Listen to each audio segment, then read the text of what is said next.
Hello friends, എല്ലാവർക്കും good morning. അപ്പോൾ ഇഷ്ടമാത്രത്തിൻ്റെ ഇന്നത്തെ സൂപ്പർ ഹിറ്റ് വിശേഷത്തിലേക്ക് എല്ലാവർക്കും സ്വാഗതം.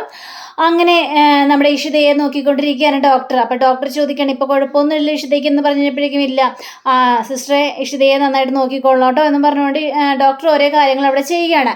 ഈ സമയം തന്നെ നമ്മുടെ സ്വപ്നവല്ലിയും അതേപോലെ തന്നെ രാമനും കൂടി ഇരുന്ന് ഭയങ്കര സംസാരമാണ്. കാരണം ഇഷിതയ്ക്ക് ഇങ്ങനെയൊക്കെ സംഭവിച്ചല്ലോ. അപ്പം അങ്ങനെ സംസാരിച്ചുകൊണ്ടിരിക്കുന്ന സമയത്താണ് പ്രിയാമണിയും മാഷും കൂടി ഓടിപ്പാഞ്ഞു വരുന്നത്. എൻ്റെ മോൾക്ക് എന്തു പറ്റി, എന്താ സ്വപ്നവല്ലി സംഭവിച്ചതെന്നൊക്കെ ഇങ്ങനെ ചോദിക്കുകയാണ്.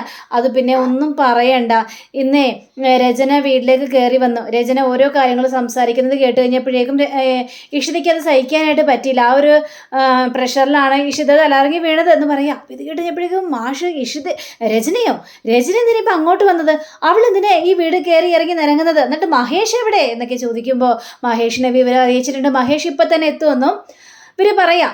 അങ്ങനെ പറയേണ്ട താമസം തന്നെ മഹേഷ് അവിടെ എത്തിക്കഴിഞ്ഞു.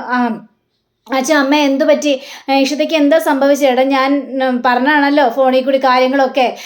രചന അവിടെ വന്നായിരുന്നു. ഇപ്പം ഇഷിതയ്ക്ക് കുഴപ്പമൊന്നുമില്ല. ഡോക്ടർ ദേവിക്ക് വിവരം അറിയിച്ചോ, ഡോക്ടർ നോക്കിയോ എന്ന് ചോദിച്ചപ്പോഴേക്കും ഡോക്ടർ ദേവിക്ക് അകത്തേക്ക് പോയിട്ടുണ്ട്, ഇനിയിപ്പോൾ എന്തായെന്നൊന്നും അറിയില്ല എന്നൊക്കെ ഇവരിങ്ങനെ പറയുകയാണ്. അപ്പോഴേക്കും പ്രിയാമണിക്ക് ഇതൊന്നും സഹിക്കാൻ പറ്റുന്നില്ല. മഹേഷേ, എന്തൊക്കെയാണ് നിങ്ങളുടെ വീട്ടിൽ നടക്കുന്നത്? എന്തിനാണ് രചന എപ്പോഴും ആ വീട്ടിലേക്ക് കയറി വരുന്നത്? നിങ്ങൾ രചനയ്ക്ക് ഒരു സ്പേസ് അവിടെ കൊടുത്തു, അതുകൊണ്ടാണ് രചന എപ്പോഴും അവിടെ കയറി വരുന്നത്. ഇതൊന്നും നടക്കാത്ത കാര്യമാണ് മഹേഷേ. എൻ്റെ മോൾക്ക് കുറച്ച് മനസ്സമാധാനമൊക്കെ വേണം. അതിനുവേണ്ടി ഞാനൊരു കടുത്ത തീരുമാനം എടുക്കാൻ പോവാണ്. എൻ്റെ മോളെ ഞാൻ എൻ്റെ വീട്ടിലേക്ക് കൊണ്ടുപോകാൻ വേണ്ടി പോവാണ്. അതൊക്കെ കേട്ട് കഴിഞ്ഞപ്പോഴേക്കും മഹേഷും സ്വപ്നവല്ലിയൊക്കെ ഒന്ന് ഞെട്ടിപ്പോവാണ്. അതെ, അതല്ലാതെ വേറൊരു നിവൃത്തി എനിക്കില്ല. കാരണം എൻ്റെ മോളുടെ സമാധാനമാണ് എനിക്ക് വലുത്. അവളിങ്ങനെ പേടിച്ച് കഴിയേണ്ട വല്ല കാര്യമുണ്ടോ? രചനയും മഹേഷും തമ്മിൽ ഇപ്പോൾ യാതൊരു ബന്ധവും ഇല്ല. അപ്പോൾ എന്തിനാണ് ആ വീട്ടിലേക്ക് വരുന്നത്? അപ്പോഴേക്കും സ്വപ്നവല്ലിയാണെങ്കിൽ എന്ത് ചെയ്യാനാണ് പ്രിയാമണി, ഞങ്ങൾ ഒരുപാട് അങ്ങോട്ട് നോക്കി, പക്ഷെ അവൾ സമ്മതിക്കുന്നുണ്ടോ? അവൾ ആ വീട്ടിലേക്ക് വലിഞ്ഞു കയറി വരികയാണ്. മക്കളുടെ കാര്യം പറഞ്ഞുകൊണ്ടാണ് അവൾ വീണ്ടും ആ വീട്ടിലേക്ക് കയറി വരുന്നത്. ഇന്ന് തന്നെ വന്നു കഴിഞ്ഞപ്പോഴേക്കും അവൾ എന്നെ ഇടിച്ചു തള്ളിയാണ് അകത്തേക്ക് കയറിയത്. ഇഷിതയെ കാണണമെന്ന് പറഞ്ഞു, ഇഷിതയെ കാണാൻ ഞാൻ സമ്മതിക്കില്ല എന്ന് പറഞ്ഞു. അപ്പോഴേ ഇഷിതയുടെ വരവ്. ഇഷിതയോടും പറഞ്ഞു രചനയോട് സംസാരിക്കണ മോളെ എന്നൊക്കെ. പക്ഷെ ഇഷിത അത് കേട്ടുമില്ല. ഇഷിതയാണെങ്കിൽ രചനയോട് തർക്കിച്ച് ഓരോ കാര്യങ്ങൾ സംസാരിക്കാനും തുടങ്ങി. പിന്നെ ഞാൻ എന്ത് ചെയ്യാനാണ് പ്രിയാമണി? അപ്പോൾ അവളുടെ വായ തോന്നിയ കാര്യങ്ങൾ മുഴുവൻ പറയുകയും ചെയ്തു. അപ്പോൾ ആ ഒരു ഷോക്കിലാണ് ഇഷിത വീണത് എന്നൊക്കെ പറയാം. എനിക്കിതൊന്നും അറിയേണ്ട ആവശ്യമില്ല. നിങ്ങൾ നേരത്തെ മുതൽ രചനയെ അടക്കി നിർത്തണമായിരുന്നു. മഹേഷിൻ്റെ കുഞ്ഞ് ജനിക്കാൻ പോകുന്ന അറിഞ്ഞു കഴിഞ്ഞപ്പോഴേക്കും അവൾക്കത് സഹിച്ചില്ല. അതുകൊണ്ടാ അവൾ രണ്ടും കൽപ്പിച്ച് ആ വീട്ടിലേക്ക് വന്നത്. ഇതൊന്നും ഞങ്ങൾക്ക് സഹിക്കാൻ പറ്റാത്ത കാര്യമാണെന്ന് മാഷും പ്രിയാമണിയൊക്കെ പറയാം. ഇത് കേട്ടുകഴിഞ്ഞപ്പോഴേക്കും മഹേഷ് ആണെങ്കിൽ, അതെ, ഇതെന്ത് വേണമെന്ന് എനിക്കറിയാം. ഇനി ഒരുത്തിയും എൻ്റെ വീട്ടിലേക്ക് കയറി വരില്ല. ഇഷിതയെ നുള്ളി നോവിക്കാൻ പോലും ഞാൻ സമ്മതിക്കില്ല. അത് ഏത് രചനയാണെങ്കിലും ശരി. പിന്നെ അമ്മ ക്ഷമിക്കണം, ഇഷിതയെ കൊണ്ടുപോകാനായിട്ട് ഞാൻ സമ്മതിക്കില്ല. ഇഷിതയെ ഞാൻ വിട്ടുതരില്ല എന്ന് മഹേഷ് ഉറപ്പിച്ച് തന്നെ പറയാം. അപ്പം മഹേഷിൻ്റെ ആ ഒരു വർത്തമാനം കേട്ട് കഴിഞ്ഞപ്പോഴേക്ക് നമ്മുടെ മാഷിന് ഭയങ്കര സന്തോഷം തോന്നി. കാരണം അങ്ങനെയാണല്ലോ വേണ്ടത്. ആരൊക്കെ എന്തൊക്കെ പറഞ്ഞാലും ഇഷിതയെ വിട്ടുകൊടുക്കാനായിട്ട് പാടില്ലല്ലോ. അപ്പോഴേക്കും ഡോക്ടർ ഇറങ്ങി വരികയാണ്. അപ്പോൾ ഡോക്ടർ ഇറങ്ങി വന്നപ്പോൾ ഡോക്ടർ എന്താ ഇഷിതയ്ക്ക് എന്നൊക്കെ ചോദിച്ചു കഴിഞ്ഞപ്പോഴേക്കും ഇഷിത കണ്ണു തുറന്നിട്ടുണ്ട്, പേടിക്കാനൊന്നുമില്ല കേട്ടോ. പക്ഷേ എന്തോ ഒരു മാനസിക പ്രശ്നമുണ്ട്, പ്രഷറിലാണ് അങ്ങനെ വീണത്. എന്താ നിങ്ങളുടെ വീട്ടിൽ നടന്നത്? എന്തായാലും ഞാൻ മഹേഷിനെ വിളിക്കാം, ഒന്ന് വെയിറ്റ് ചെയ്യുമെന്നും പറഞ്ഞുകൊണ്ട് ഡോക്ടർ അകത്തേക്ക് കയറി പോവുകയാണ്. അപ്പോൾ മഹേഷ് രണ്ടും കൽപ്പിച്ച് നിൽക്കുകയാണ്. ഞാൻ പറഞ്ഞല്ലോ, ഇനിഷിതയ്ക്ക് ഒന്നും വരാതെ ഞാൻ നോക്കിക്കോളാം. പക്ഷേ അവളുടെ സന്തോഷമാണ് എനിക്ക് വലുത്. അവളെ ഞാൻ എങ്ങോട്ടും വിട്ടു തരത്തുമില്ല എന്നൊക്കെ മഹേഷ് കടുത്ത തീരുമാനം എടുക്കുക. അപ്പോൾ കുറച്ച് കഴിഞ്ഞപ്പോഴേക്ക് നേഴ്സ് വരികയാണ്. അപ്പോൾ നേഴ്സ് വന്നിട്ട് മഹേഷിനെ അകത്തേക്ക് വിളിക്കുന്നുണ്ടെന്നും പറയാം.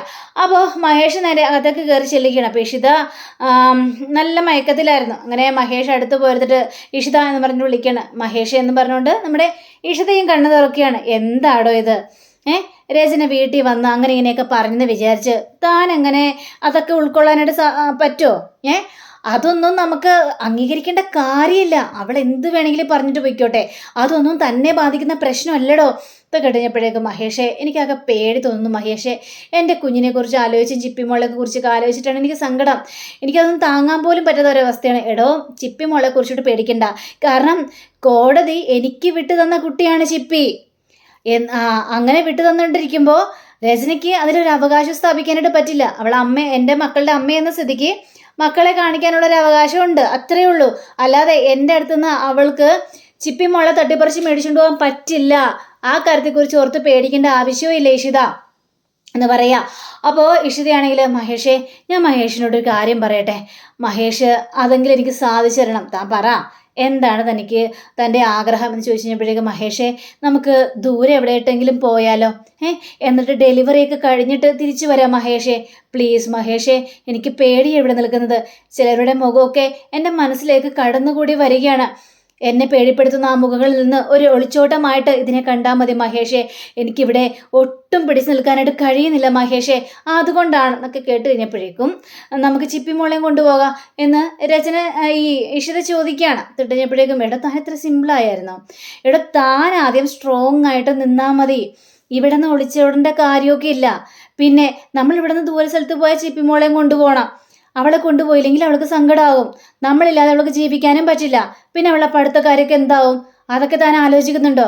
താൻ അതിനെക്കുറിച്ചൊക്കെ ഒന്ന് ആലോചിക്കേ, താൻ പേടിക്കേണ്ട കാര്യമില്ല. ഇനി തൻ്റെ ഭാഗത്തേക്ക് ഒരു നീക്കങ്ങളും ഉണ്ടാവില്ല. രചനയെ എന്ത് വേണമെന്ന് എനിക്കറിയാം, അവൾ ഇനി ഒരു കാര്യവും പറഞ്ഞുകൊണ്ട് തൻ്റെ അടുത്തേക്ക് വരില്ല ഇഷിത, ധൈര്യമായിട്ടിരിക്കുമെന്ന് പറയുകയാണ് നമ്മുടെ മഹേഷ്. ഈ സമയം തന്നെ സ്വപ്നവല്ലി രാമനോട് പറയാണ്, കണ്ടില്ലേ എന്നെ അത്രയും കുറ്റപ്പെടുത്തി പ്രിയാമണി, അതെല്ലാം ഞാൻ കേട്ടു നിന്നില്ലേ, ഒരക്ഷരം പോലും ഞാൻ മിണ്ടിയോ? പക്ഷേ രാമൻ ഇതൊന്നും ചോദിച്ചില്ലല്ലോ. ഞാൻ കാരണമാണ് ഇപ്പോഴത്തെ പ്രശ്നങ്ങളെല്ലാം ഉണ്ടായതെന്നല്ലേ പ്രിയാമണി പറഞ്ഞത്. ഇഷിതയെ അവളുടെ വീട്ടിലേക്ക് വരാൻ തീരുമാനിച്ചു, അതൊക്കെ നടക്കുന്ന കാര്യമാണോ രാമ എന്ന് ചോദിക്കുമ്പോൾ സ്വപ്നവല്ലി, പ്രിയാമണിയുടെ ഭാഗത്ത് നോക്കിക്കഴിഞ്ഞാൽ പ്രിയാമണി പറയുന്നത് ശരി തന്നെയാണ്. കാരണം നമ്മുടെ മോൾക്കാണ് ഇങ്ങനെയൊക്കെ സംഭവിച്ചെങ്കിൽ താൻ വെറുതെ ഇരിക്കോ? ഇല്ലല്ലോ, താനും ചോദ്യം ചെയ്യില്ലേ, തൻ്റെ മകളെ തൻ്റെ വീട്ടിലേക്ക് കൊണ്ടുപോകണമെന്ന് താൻ പറയില്ലേ? അപ്പോൾ അതേപോലെ തന്നെ പ്രിയാമണിയും സംസാരിച്ചുള്ളൂ, അതിൽ തെറ്റു പറയാനായിട്ട് നമുക്ക് പറ്റില്ല. നമുക്കിപ്പോൾ ഇവിടെ ആവശ്യം ഇഷിതയുടെ സന്തോഷവും സമാധാനമാണ്, അതിനു വേണ്ടിയുള്ള കാര്യങ്ങളാണ് നമ്മൾ ചെയ്യേണ്ടത്. രാമ, ഇഷിതയെ ഞാൻ ആർക്കും വിട്ടുകൊടുക്കില്ല, ഇഷിതയെ ഞാൻ അവളുടെ വീട്ടിലേക്ക് വിടില്ല, ഉറപ്പാത്. ഞാൻ ഇഷിതയ്ക്ക് വേണ്ടിയുള്ള എല്ലാ കാര്യങ്ങളും ചെയ്തു കൊടുത്തോളാം, അവളെ കൊണ്ട് ഒരു ജോലി പോലും ചെയ്യിപ്പിക്കില്ല, അല്ലെങ്കിലും ചെയ്യിപ്പിക്കാറൊന്നുമില്ല. അവൾക്ക് എന്ത് ഭക്ഷണമാണോ എന്താ വേണ്ടെന്നൊക്കെ ഞാൻ മുന്നിലെത്തിച്ചോളാം. പിന്നെ മഞ്ജിമയെ കൊണ്ട് ഒരു തരി ഭക്ഷണം പോലും അവളെ കൊണ്ട് ഞാൻ കൊടുപ്പിക്കാനായിട്ട് സമ്മതിക്കില്ല. അവൾ ഒന്നും ഉണ്ടാക്കി കൊടുക്കണ്ട. എന്നെ വിശ്വസിക്ക് രാമ, ഞാൻ പറയുന്ന സത്യം തന്നെയാ, അവളുടെ കൂടെ തന്നെ ഞാൻ എപ്പോഴും ഉണ്ടാകും രാമ, അതിലൊരു മാറ്റവും സംഭവിക്കില്ല രാമ. അതൊക്കെ കേട്ടുകഴിഞ്ഞപ്പോഴേക്കും എനിക്കറിയാം താൻ അതേപോലെയൊക്കെ ഇഷിതയെ നന്നായിട്ട് സ്നേഹിക്കുന്നുണ്ടെന്നൊക്കെ മനസ്സിലായി. പക്ഷേ ഇവിടെ മഞ്ജിമയല്ല പ്രശ്നം, മഞ്ജിമയെ കുറച്ച് വാണിംഗ് ചെയ്തേക്കണമുണ്ട്, അവൾക്ക് ചെറിയൊരു ഭയമൊക്കെ ഉണ്ട്. ഇനി നിലനിൽപ്പിന് ആ വീട്ടിൽ പിടിച്ചു നിൽക്കണമെങ്കിൽ താൻ മര്യാദ രീതിയിൽ പോയാലേ മതിയാവുള്ളെന്ന് അവൾക്ക് തോന്നിയിട്ടുണ്ട്. അതുകൊണ്ട് അവൾ കുറച്ചൊന്ന് ഒതുങ്ങി. പക്ഷേ ഇവിടെ ഒതുങ്ങാത്ത ഒരാളാണ് രചനയാണ് നമ്മൾ കൂടുതൽ സൂക്ഷിക്കേണ്ടത്. കാരണം മഹേഷിനും ഇഷിതയ്ക്കും ഒരു കുഞ്ഞ് ജനിക്കുക എന്ന് പറയുന്നത് അതൊരു രചനയ്ക്ക് സഹിക്കാൻ പറ്റാത്ത കാര്യമാണ്. അപ്പോൾ ഇവരിങ്ങനെ പറയുമ്പോൾ മഹേഷ് ഈ വർത്തമാനങ്ങളെല്ലാം കേട്ടുകൊണ്ട് നിൽക്കാം. അപ്പം രചനയാണ് സൂക്ഷിക്കേണ്ടത്. രചന എൻ്റെ മോളുടെ പിന്നാലെ തന്നെ ഉള്ളത്, അവൾ ഇനി എൻ്റെ മോളുടെ പിന്നാലെ നടന്നാൽ എൻ്റെ തനി സ്വഭാവം മനസ്സിലാകും. പിന്നെ സ്വപ്നം, ഞാനൊന്നും ആലോചിക്കില്ല, എൻ്റെ ജീവിതം അവസാനിച്ചതാണ്, എൻ്റെ മക്കൾ സന്തോഷത്തോടെ ജീവിക്കണം, അതിനു വേണ്ടി അവളെ ഞാൻ കൊല്ലും, രചനയെ കൊല്ലും. ഇത് കഴിഞ്ഞപ്പോഴേക്ക് രാമ, എന്തൊക്കെയാ രാമ പറയുന്നത്? മഹേഷ് കേട്ടപ്പോൾ മഹേഷും ഞെട്ടിപ്പോയി. ഈ അച്ഛൻ ഇത് എന്തൊക്കെയാ പറയുന്നത്? ഒരിക്കലും പറയാൻ പാടാത്ത വാക്കുകളൊക്കെയാണ് പറഞ്ഞുകൊണ്ടിരിക്കുന്നത്. ഇതുവരെ അങ്ങനെ ഒരു സംഭവമേ നമ്മുടെ രാമനോട് പറഞ്ഞിട്ടില്ല. അപ്പം ഇതൊക്കെ കേട്ടുകഴിഞ്ഞപ്പോഴേക്കും പേടി തോന്നുകയാണ് നമ്മുടെ മഹേഷിന്.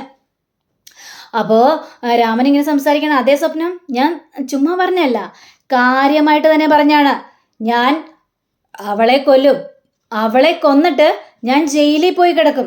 അപ്പോൾ ജയിലിൽ എനിക്ക് നല്ല വർത്തമാനമൊക്കെ കേൾക്കാൻ പറ്റുമല്ലോ, എൻ്റെ മക്കളൊക്കെ സന്തോഷത്തോടെ ജീവിക്കുകയാണെന്ന് എനിക്ക് മനസ്സിലാക്കാനായിട്ട് പറ്റും. എനിക്ക് അത്രയും മാത്രം മതി.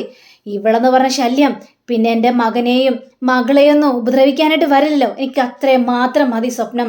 ഇതൊക്കെ പറയുമ്പോൾ നമ്മുടെ മഹേഷ് ആണെങ്കിൽ അച്ഛാ എന്ന് പറഞ്ഞിട്ട് വിളിക്കുകയാണ്.